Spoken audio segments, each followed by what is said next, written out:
kita baca sejarah, baca yang utuh. Jangan baca separuh-separuh. Jangan baca yang utuh. Bagaimana sejarah Nabi menghadapi penghinaan terhadap diri dia.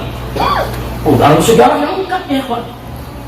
Kita boleh buka Sahih Bukhari, Sahih Muslim, kita buka Jami'ut Tirmidzi, kita buka Sunan Abi Daud, Sunan Nasa'i, Sunan Ibn Majah, kita buka kitab-kitab tarikh. Saudara, bersebaran berseragam riwayat-riwayat bagaimana cara Nabi dan para sahabat menghadapi orang yang menghina Nabi alaihi salatu wassalam. Nah, singkat saja mari kita lihat. Waktu di periode Mekah, kita bicara periode Mekah sebelum Nabi hijrah. Saat itu Nabi dihina, Nabi dicaci maki, bahkan ada yang meludahi Nabi, yang lempari Nabi dengan pasir dan lain sebagainya, saudara. Nah, kemudian Nabi tidak membalas. Kenapa? Nah, kalau soal ini, saudara, anak Rodul Atfal juga bisa jawab. Loh, kenapa Nabi tidak balas? Saudara, karena saat itu umat Islam masih minoritas. Umat Islam jumlahnya masih sedikit. Kalaupun banyak yang masuk Islam, banyak dari kalangan masyarakat yang lemah, saudara. Jadi umat Islam ketika di Mekah belum punya kekuatan. Kalau belum punya kekuatan terus dihina, diam, nggak usah kaget, saudara. Kita pun saat ini kalau minoritas dihina, ya bisa buat apa? Jadi itu nggak usah diperdebatkan, jangan kemudian itu dijadikan dalil untuk sepanjang zaman. Wah, kalau begitu dihina tuh Nabi disiram pasir diam, tuh Nabi diludahin diam. Tunggu dulu, Anda cuma lihat periode Mekah, belum lihat periode lanjutannya, saudara. Dan Nabi itu cerdas, Nabi itu pandai, Nabi kita itu, saudara, luar biasa, memiliki kecerdasan, kepandaian, kepintaran, saudara, di atas semua manusia yang ada. Jadi Nabi tahu menempatkan posisi, kapan harus dihukum seseorang yang menghina Nabi, kapan harus dibiarkan, kapan kita harus diam, kapan kita harus bicara, kapan kita harus bertindak. Nah, jadi jangan menggambarkan Nabi itu, saudara, seperti manusia biasa, seperti yang lainnya, yang tidak mampu untuk menempatkan sesuatu pada tempat yang sebenarnya. Nah, jadi kenapa saat itu Nabi dihina, kok sahabat diam? Nah, boro-boro sahabat membela Nabi, mau mempertahankan akidahnya aja setengah mati. Bayangkan Ammar bin Yasir, ibu bapaknya dibunuh depan matanya, saudara. Bagaimana dengan Bilal, saudara, dipentang di tengah padang pasir, diikat, dicambuki, ditindih dengan batu karang yang besar. Umat Islam saat itu boro-boro membela Nabi yang dihina, saudara. Ini mau jaga keselamatan diri aja setengah mati. Kenapa? Karena posisi umat Islam masih lemah. Bukan lemah imannya ya, tapi lemah fisiknya, lemah jumlahnya, lemah personilnya, saudara. Ya wajar kalau saat itu orang-orang kafir yang hina Nabi masih dibiarkan. Kira-kira jelas tidak? Sekarang yang kedua, waktu Nabi hijrah ke Taif. Sebelum Nabi hijrah ke Madinah, beliau berusaha hijrah ke Taif. Nah, sampai di Taif apa yang terjadi? Beliau diusir, ditipuki, disambiti, dicaci-maki, sampai luka, sampai berdarah-darah. Sudah, sampai-sampai malaikat datang kepada Nabi menawarkan diri, murni ya Rasulullah, perintahkan kepadaku ya Rasulullah, engkau terbalikan ini gunungnya ada di Taif untuk dimusnahkan itu warga Taif. Tapi Nabi tolak, ya. Berhenti dulu sampai di sini. Malaikat menawarkan bantuan menghancurin Taif. Saya bertanya, malaikat mampu? Mampu. Kalau Nabi menganggukkan kepala, selesai. Selesai kalau Nabi mau balas ya. Tapi saat itu apa yang dijawab oleh Nabi kepada malaikat yang datang? Kata Nabi, la bal arju an yakhruja min aslabihim man yu'minu billahi wa rasulih. Jangan. Bahkan aku memohon kepada Allah, berharap kepada Allah agar di suatu hari nanti akan lahir dari keturunan mereka orang-orang yang beriman kepada Allah dan beriman kepada Rasulullah sallallahu alaihi wasallam. Sudah. Nah, di sini ada pelajaran buat kita. Kenapa Nabi nggak balas? Nah, kalau di Mekah kita bilang waktu itu tadi, lemah, umat Islam nggak bisa balas. Kali ini bukan nggak bisa balas nih, ada malaikat datang nawarin diri, kalau balas bisa. Bisa, cuman ada satu kunci yang Nabi ajarkan kepada kita ya ikhwan. Nabi saat itu melihat penduduk Taif ini sebagai korban propaganda kafir Quraisy. Lah, kan Nabi nggak kenal mereka nggak kenal Nabi. Kok bisa-bisanya mereka nolak Nabi alaihi salatu wassalam? Dari mana mereka menganggap Nabi ini berbahaya, Nabi ini tukang sihir, Nabi ini pemecah belah bangsa? Karena fitnah yang disebarluaskan oleh kafir Quraisy di kota Taif. Kafir Quraisy itu kirim utusan, awas kalau Muhammad datang usir, awas kalau Muhammad itu datang jangan diterima di sini. Muhammad itu pemecah belah bangsa. Gara-gara Muhammad kami di kota Mekah anak dengan orang tua pecah. Kami ikut agama Muhammad. Muhammad ini berbahaya, Muhammad ini tukang sihir dan seterusnya. Sehingga masyarakat Taif termakan isu tadi ya. Artinya apa? Mereka nggak tahu, mereka cuma korban. Inilah dasarnya Nabi. Nabi nggak mau menjatuhkan hukuman kepada korban ya. Jadi mereka ini nggak tahu apa-apa. Bahkan Nabi doain, Nabi kesian ini mereka nggak tahu apa, mereka nggak ngerti, cuma ikut-ikutan, kemakan isu.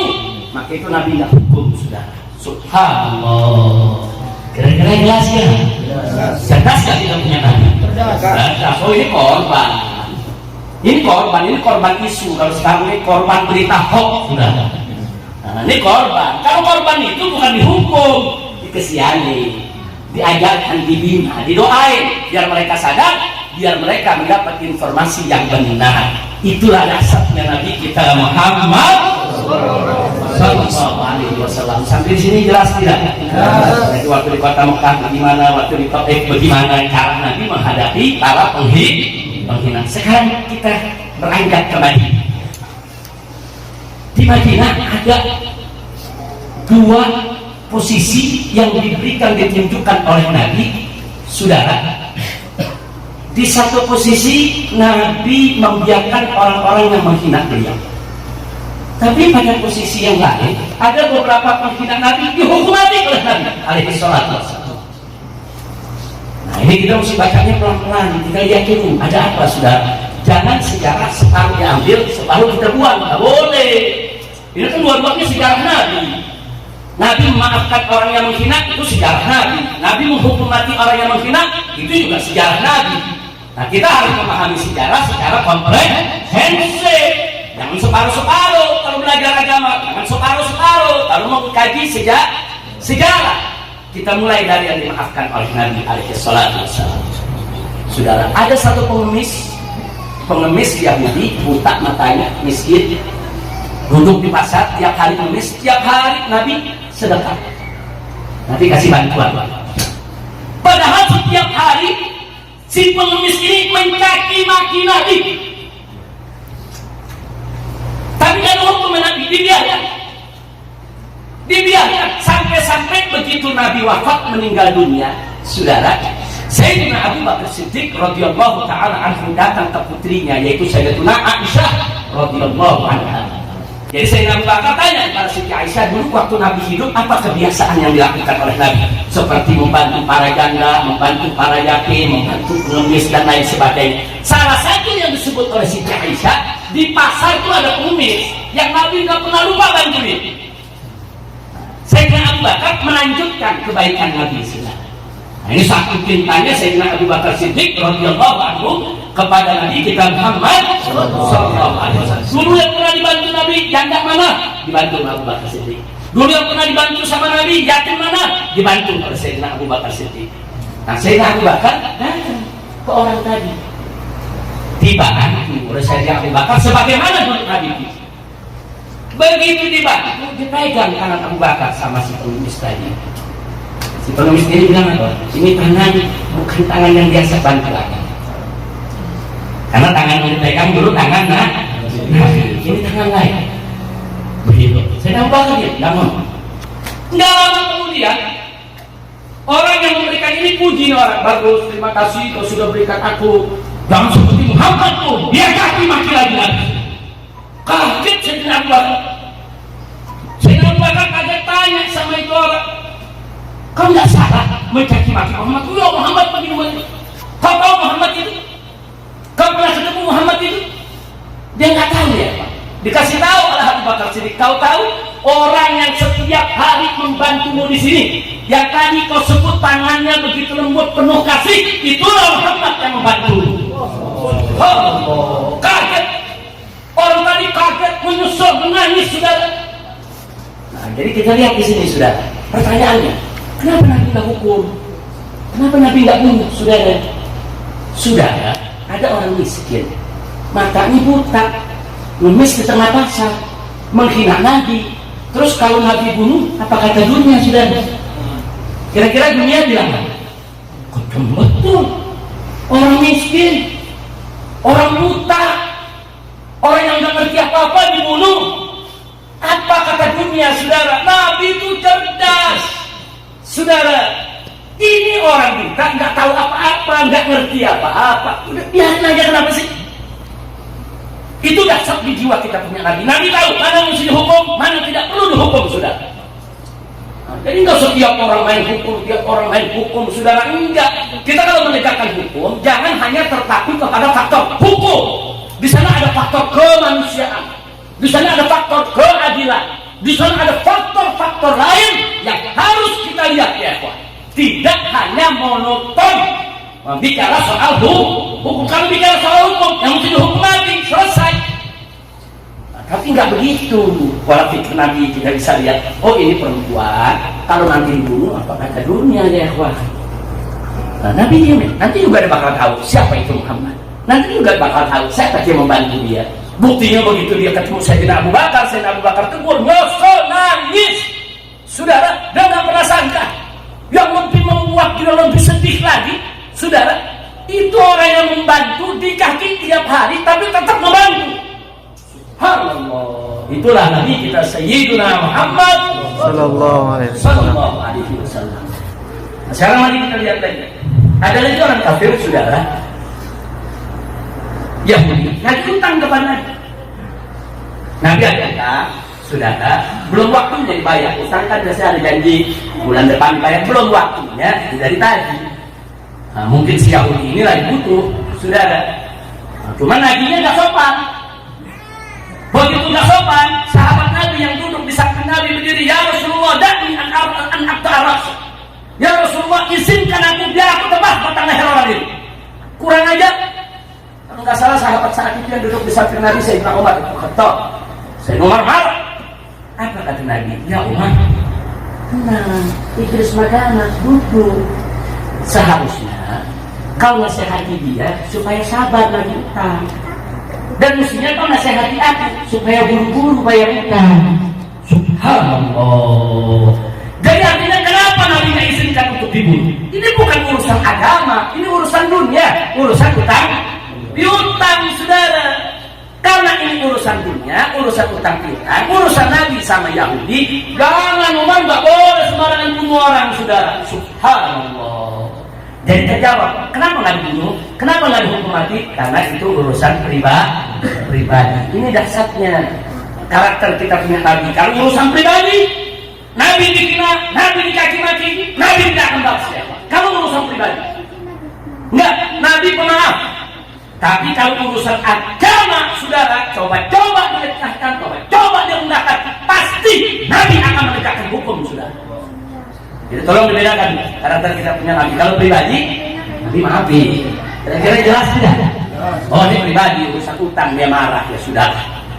Nabi maafi. Yang ketiga, saudara, waktu Nabi dan para sahabat di kota Madinah ini mau berangkat perang. Begitu berangkat perang di jalan, saudara, ada beberapa kuda para sahabat itu meminjam pekarangan kebun orang Yahudi. Orang Yahudi punya kebunnya diinjak pasukan, kan rusak kalau kuda pada masuk ya. Marah ini Yahudi, marah keluar sumpah serapah. Sudah, antum bisa bayangkan.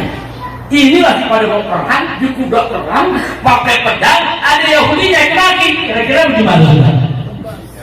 Wah, hari mati gitu sudah. Sahabat marah, udah cabut pedang, kurang ajar. Begitu Nabi tahu Nabi tahan, jangan. Mestinya Nabi nasihati si Yahudi ini untuk sabar, dan kita harus ganti rugi dia punya kerusakannya. Subhanallah. Saya mau tanya kepada semua yang ada di sini, dahsyat tidak kita punya Nabi? Sabar tidak? Damai tidak? Mulia tidak? Sallu ala Nabi. Gak dikasih Nabi, ganti. Ini urusan dunia, kita merusak kebunnya, ganti. Bukan kita marah kamu pedang membunuh dia, ya Pak. Betul, dia salah maki-maki orang, dia salah maki-maki. Nasihati, jangan caci-maki. Nanti kerusakannya kita ganti. Jangan caci-maki kan karena dipikir kerusakannya nggak diganti. Ganti, begitu terima ganti dia diam. Yahudi nggak marah-marah lagi ya. Nah ini cara Nabi menyelesaikan masalah, nggak main bunuh dia keluar. Nah, singkat cerita sekarang bagian kedua. Nabi masuk ke dalam masjid, sahabat kumpul dalam masjid. Ada dalam riwayat Sahih Bukhari. Kata Nabi alaihi salatu wassalam, "Man yakfini amma yu'ti." Siapa di antara kalian yang bisa menyelesaikan orang yang selalu menyakiti? Orang ini selalu menyakiti. Dia caci maki di mana tempat. Namanya Ka'ab ibn Ashraf, tokoh Yahudi ya. Kemudian seorang sahabat Muhammad bin Maslamah angkat tangan, "Ana ya Rasulullah. Aku yang akan selesaikan dia ya Rasulullah." Keluar dari masjid cari itu orang, dibunuh dia. Dibunuh, penggal kepalanya, bawa depan Nabi. Selesai. Kenapa yang ini dibunuh, kok yang itu nggak dibunuh ya Tuhan? Yang tadi urusan kebun, urusan utang, urusan perempuan miskin di tengah pasar ya Tuhan. Nabi maafkan, Nabi biarkan. Tapi yang ini lain, ini tokoh Yahudi keluar masuk kampung, keluar masuk rumah, di mana-mana memfitnah Nabi, di mana-mana menghina Nabi. Nabi tidak terima, makanya Nabi katakan, "Man yakfini amma yu'dhin." Siapa di antara kalian, hai sahabatku, yang bisa menyelesaikan orang ini, yang selalu menyakitiku? Berangkat sahabat, saudara. Ini ada dalam Sahihul Bukhari, bukan hadis dhaif. Ini bukan hadis maudhu, saudara. Ini hadis sahih. Berangkat. Nah begitu juga ada satu lagi, saudara. Satu lagi Yahudi namanya Abu Rafiq. Saudara, sama. Nabi kumpulkan lagi sahabat. Nabi tanyakan siapa yang siap untuk membunuh daripada Abu Rafiq tadi. Sahabat angkat tangan lagi, berangkat, dicari, dibunuh, selesai. Nah sahabatnya banyak ngomong ya Tuhan, mana menyakiti Nabi? Apalagi sudah diperintah oleh Nabi, jangan berangkat, dibunuh atas perintah Nabi. Jadi jangan kita kemudian malu cerita, malu nih, masa sih Nabi mengirim sahabat untuk bunuh orang?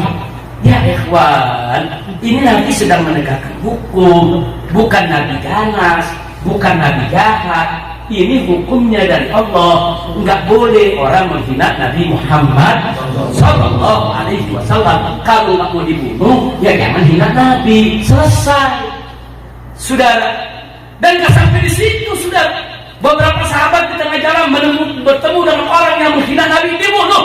Sayyidina Ali pernah bunuh satu perempuan Yahudi di tengah pasar, sudah dibunuh karena menghina Nabi.